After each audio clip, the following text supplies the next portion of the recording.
చేసినటువంటి వాళ్ళు, అదే అర్హులైనటువంటి పేదలకి కింది నుంచి పై దాకా అంచనా వేసుకొని వాళ్ళందరికీ ఆ భూమిలోనే పట్టా హక్కులిచ్చి ఇందిరమ్మ ఇళ్ళని శాంక్షన్ చేయాలని చెప్పి మేము డిమాండ్ చేస్తా ఉన్నాం.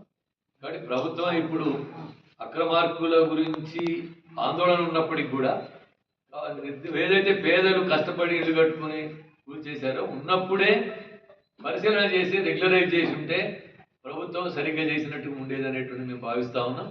సరే, ఇప్పటికైనా ప్రభుత్వం 250 కోట్ల రూపాయల ప్రభుత్వ భూమిని కాపాడామని చెప్పి ప్రకటనలు ఇస్తున్నప్పటికీ ఆ భూమి ఇందులో నిర్వాసితులైనటువంటి వాళ్ళు, లేకపోతే అందులో ఉండి అన్యాయానికి గురైనటువంటి వాళ్ళు, గూడును కోల్పోయినటువంటి ఆ ప్రజలకే సర్వే చేసి అర్హులైనటువంటి వాళ్ళకి పట్టా ఇచ్చి ఇందిరమ్మ ఇల్లు ఇవ్వాలనేటువంటిది మేము డిమాండ్ చేస్తా ఉన్నాం. అదేవిధంగా మిగతా వాళ్ళు ఎవరైనా ఉన్నా అర్హులైనటువంటి వాళ్ళు మిగతా ప్రభుత్వ భూమి అయినా వాళ్ళకి చూపించి అందులో కూడా వాళ్ళకి ఇందిరమ్మ ఇల్లు ఇవ్వాలి. మొత్తం అప్పుడు